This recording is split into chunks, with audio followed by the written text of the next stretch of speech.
Namaskar friends and welcome to this press briefing by the Health Ministry. To brief us more on the latest, we have with us today DG ICMR Dr. Balram Bhargav ji, Joint Secretary Ministry of Health Shri Love Agarwal ji. First there will be a presentation by Joint Secretary Shri Love Agarwal ji, followed by remarks by DG ICMR Dr. Balram Bhargav ji. Then we will take a few questions. Over to Love Agarwal ji. Good evening friends, हम आपको कोविड-19 की वर्तमान परिस्थिति के बारे में बताना चाहेंगे।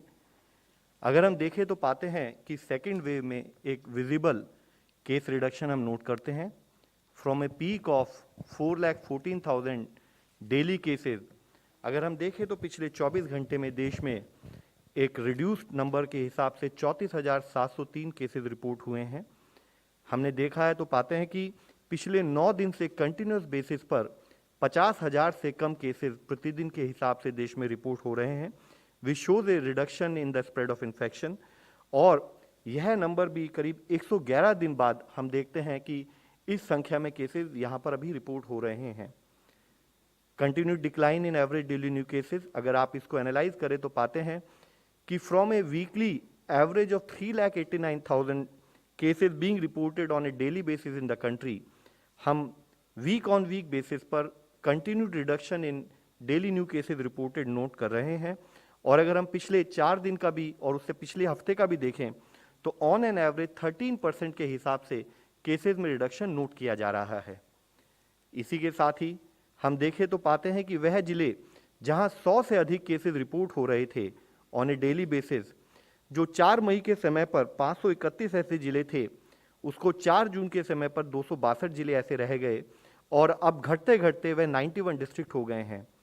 आपको अवगत होगा, पिछली प्रेस कॉन्फ्रेंस में भी हमने इसी तरह से बताया था। तब उस समय पर देश में ऐसे 100 जिले थे जहां पर कि 100 से अधिक केसेस प्रतिरोज रिपोर्ट हो रहे थे। यानी कि पिछली प्रेस कॉन्फ्रेंस से अगर हम कंपेयर करें तो ऐसे 9 जिले हैं जहां पर केसेस में रिडक्शन फर्दर बेसिस पर नोट किया गया है। और अगर हम मई के 4 मई वाले हफ्ते से कंपेयर करें तो 440 डिस्ट्रिक्ट ऐसे हैं देश में जहां पर कि रिडक्शन इन केसेस विजिबल वे में नोट किया गया है। इसके साथ ही अगर हम फर्दर इसको एनालाइज करें तो पाते हैं कि देश में 80% नए केसेस अभी 90 जिलों से आ रहे हैं, विच मीन्स कि यह दिखता है कि जो इन्फेक्शन है वह बड़े एक लोकलाइज्ड लिमिटेड ज्योग्राफी में ही अभी स्प्रेड हो रहा है। और ज़रूरत है कि उन स्टेट्स पर, जैसे कि मिनिस्ट्री ऑफ हेल्थ और मिनिस्ट्री ऑफ होम की गाइडलाइंस है, उनके अंतर्गत उस पर intensive local containment related activities की जाएं। इसमें मुख्यतः जो है स्टेट्स हैं वहाँ पर जहाँ पर उन जिलों में जहाँ पर कि अधिक केसेस रिपोर्ट हो रहे हैं वह भी हमने दर्शाया है, जिसमें मुख्यतः महाराष्ट्र, तमिलनाडु, केरला, उड़ीसा, आंध्र प्रदेश, असम और कर्नाटका, और उसी तरह से नॉर्थ ईस्ट के हमारे वह स्टेट्स है जहाँ कुछ जिलों में अधिक केसेस रिपोर्ट हो रहे हैं। ऑन एन ओवरऑल बेसिस हम देखें कि देश में from a peak of 37 lakh active cases जो कि 10 मई के समय पर नोट किया गया था, उसमें कमी होते होते अब 5 लाख से भी कम एक्टिव केस देश में रह गए हैं। पिछले 24 घंटे का डेटा हम देखें तो पाते हैं कि 4,64,000 केसेस अभी देश में एक्टिव केसेस की दृष्टि में आते हैं। यह डेटा भी पिछले 4 दिनों से अगर हम देखें तो 5 लाख से कम संख्या में एक्टिव केसेस हम पिछले 4 दिनों से अपने देश में नोट कर रहे हैं। हम स्टेट के साथ कोऑर्डिनेट कर रहे हैं कंटिन्यूड बेसिस पर, ताकि इन केसेस में फर्दर रिकवरी की तरफ फोकस करते हुए इस संख्या को और कम किया जा सके। इसी के साथ ही फ्रॉम रिकवरी रेट ऑफ 81.8% 3 मई के समय पर जैसे नोट किया गया था, वह बढ़ते बढ़ते 2 जुलाई को 97% रिकवरी रेट नोट किया गया और अब 6 जुलाई के समय पर देश में रिकवरी रेट में फर्दर बढ़ोतरी होते हुए 97.2% रिकवरी रेट ओवरऑल नोट किया जा रहा है। इसमें मुख्य इशू जो हम आप लोगों की दृष्टि में लाना चाहेंगे कि पिछले कुछ माह से on a daily basis daily recoveries are more than the number of cases which are getting reported, which is a positive news. इसी के साथ ही जब केसेस में एक ग्रोथ, एक बढ़ोतरी नोट की गई, हमने उसी स्थाई पर अपनी टेस्टिंग की संख्या को बढ़ाया और उसके साथ जब देश में highest positivity on A weekly basis 21.3% note किया गया था, उस समय पर देश में जब 10.5 lakh test on an average basis किए जाते थे, उसको बढ़ाते हुए हमने अब कंटिन्यूड बेसिस पर, जहां देश में एक स्थाई पर केसेस में कमी नोट की जा रही है, पॉजिटिविटी में कमी नोट की जा रही है। हमने अर्ली आइडेंटिफिकेशन को एड करने के लिए अभी भी टेस्टिंग पर भी उसी गति से कार्य किया जा रहा है और पिछले एक हफ्ते में on an average 18.3 lakh test किए गए और साथ ही देश में पॉजिटिविटी में भी ओवरऑल कमी नोट की जा रही है। जो वीकली बेसिस पर देखें तो पाते हैं कि वह घटते घटते from a peak of 21.3% it has come down to 2.7%. While this is a very positive news, I would also like to submit and highlight कि अभी भी देश में ऐसे कुछ जिले हैं जहां पर कि 10% से अधिक केस पॉजिटिविटी नोट की जा रही है, यानी कि वहां पर इन्फेक्शन का स्प्रेड अभी भी अधिक है और ज़रूरत है कि उन जिलों में स्ट्रिक्ट कंटेनमेंट एक्टिविटीज़ का पालन किया जाए ताकि हम इन्फेक्शन के स्प्रेड को रोक सकें। और इसमें भी हम देखें तो मुख्यतः अरुणाचल प्रदेश, राजस्थान, मणिपुर, केरला, मेघालय, त्रिपुरा, सिक्किम, उड़ीसा और नागालैंड और ऐसी स्टेट्स है जहां पर कि उन जिलों में केस पॉजिटिविटी हाई है। यहाँ यह विषय हम सबको समझने की जरूरत है। एक स्थाई पर ओवरऑल डेली केसेस में जो रिपोर्टिंग हो रही है वह कम हो रही है,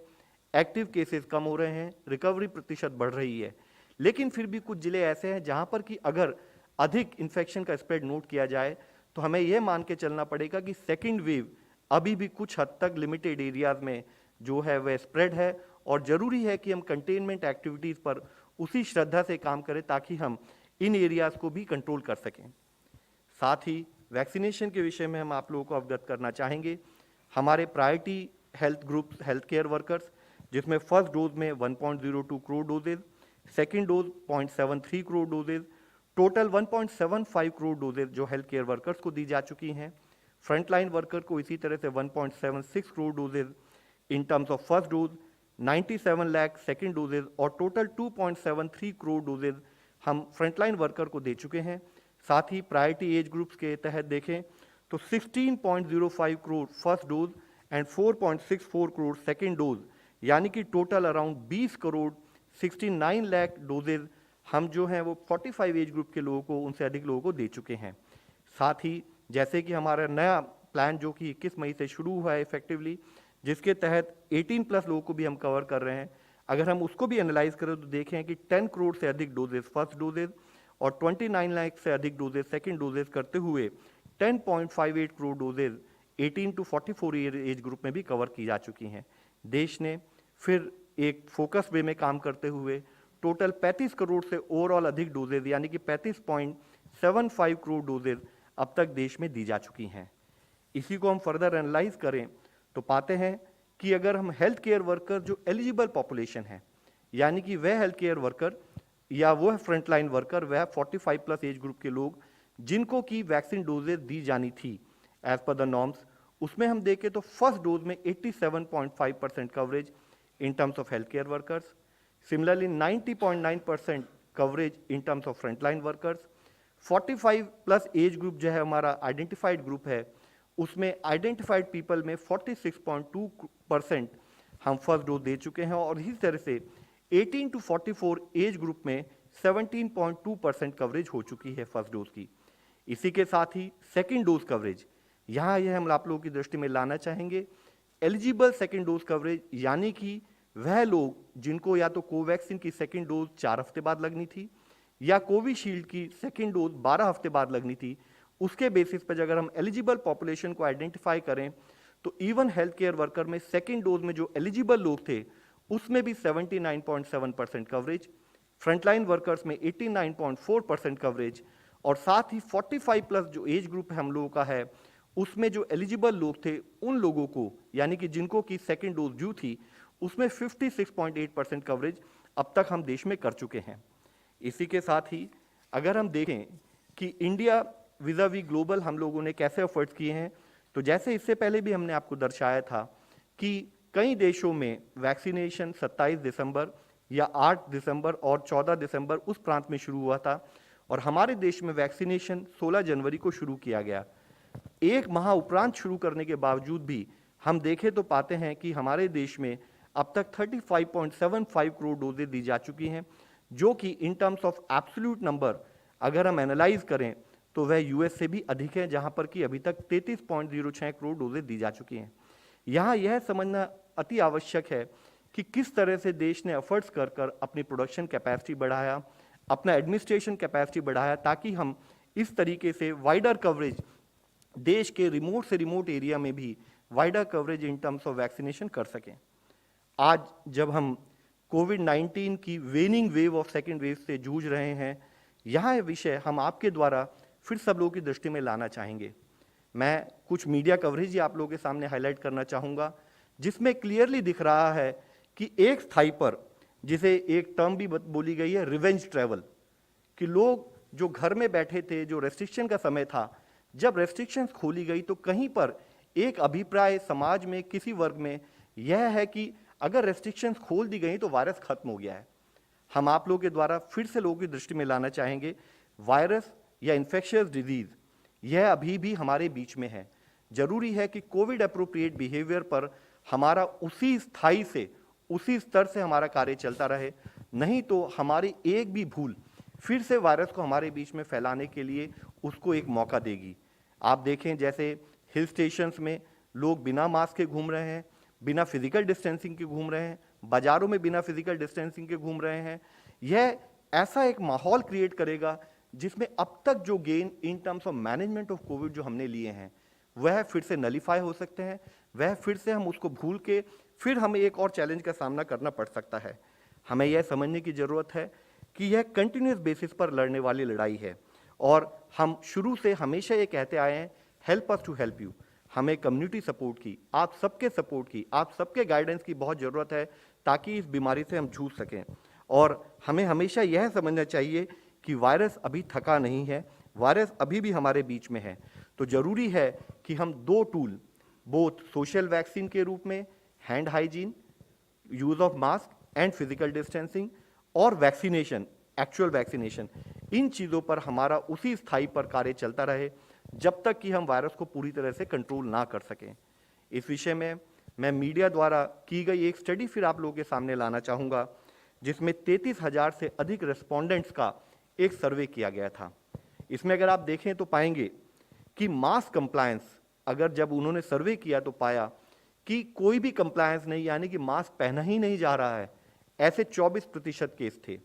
लिमिटेड कंप्लायंस, जहां मास्क पहना तो लेकिन तरीके से नहीं पहना, लटका लिया, चिन से नीचे लटका लिया या नाक और मुंह खुले रखा, ऐसे 45% cases. Proper compliance only in terms of 29% cases. हम फिर आप लोगों की दृष्टि में लाना चाहेंगे, फिर आपसे रिक्वेस्ट करना चाहेंगे कि अगर आप देखें तो 69% रेस्पोंडेंट ये कहते हैं कि उन्होंने मास्क का सही तरीके से उपयोग नहीं किया। यहाँ यह समझना बहुत जरूरी है,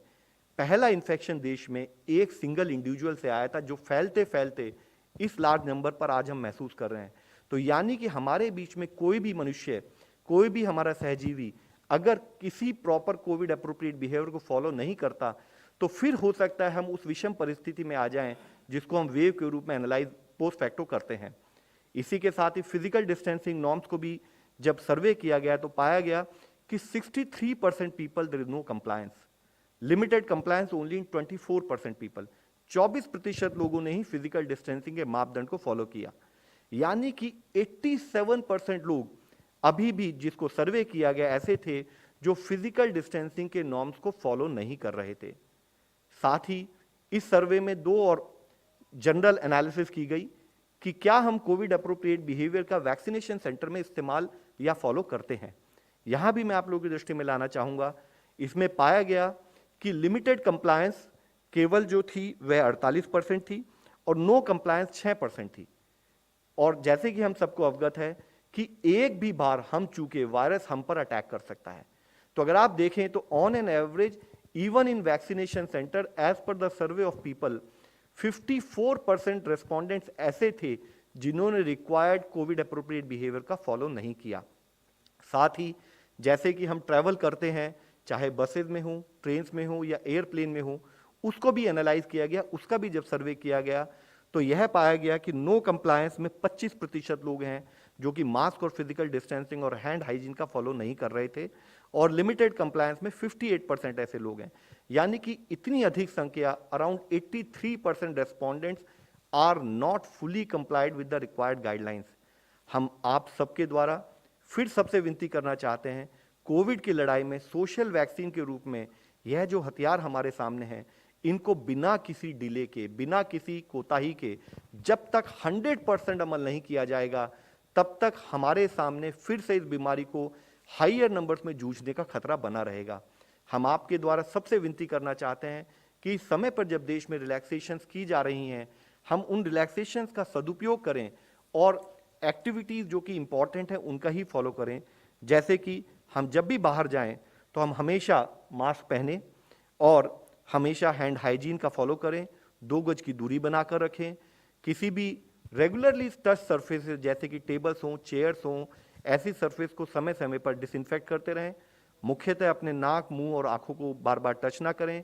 क्राउडेड प्लेस में जाने से बचें, अननेसेसरी ट्रैवल ना करें और कोई भी सिक आदमी उसको प्रॉपर आइसोलेट करके उसको ट्रीटमेंट की तरफ फोकस करें और उससे कॉन्टैक्ट को कम करें। और साथ ही अगर हमें कोई भी सिम्टम हो तो हम स्वयं को भी आइसोलेट करके टेस्टिंग कराएं और मेडिकल हेल्प लें। हम आपके द्वारा कंटिन्यूड बेसिस पर इसी फोरम से कई बार इस विषय में बात कर चुके हैं कि जब तक हम कोविड अप्रोप्रिएट बिहेवियर का फॉलो नहीं करेंगे, जब तक हम वैक्सीनेशन पर उसी श्रद्धा से अपना कार्य नहीं करेंगे, तब तक हम इस बीमारी को लड़ने में किसी न किसी जगह पर चूक सकते हैं। और इसी विषय में बात करते हुए मैं आप लोगों की दृष्टि में फिर से लाना चाहूँगा कि कैसे पूरे देश में कोविड का टीकाकरण अभियान चल रहा है, जिसमें 18 वर्ष की आयु से अधिक सभी लोगों का टीकाकरण किया जा रहा है, जिसमें कि 75% डोजेस गवर्नमेंट ऑफ इंडिया द्वारा स्टेट्स को अप्लाई करने के लिए, देने के लिए फ्री प्रोवाइड की जाती हैं। इसी के तहत बरेली के जिले में फतेहगंज पश्चिमी का एक गांव मनकरी जनपद का पहला पूर्ण रूप से फर्स्ट डोज कंप्लीट हुआ वैक्सीनेटेड गांव बना। टीकाकरण के चलते बरेली जनपद ने कोरोना को लड़ने में, कोरोना से जीतने के लिए काफ़ी हद तक सफलता प्राप्त भी की है और जिले के 1185 ग्राम पंचायतें पूर्ण रूप से अभी कोरोना मुक्त हैं। हम आपको इसके द्वारा यही बताना चाहेंगे कि जरूरी है कि वैक्सीनेशन पर भी उसी श्रद्धा से हमारा कार्य चलता रहे।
धन्यवाद।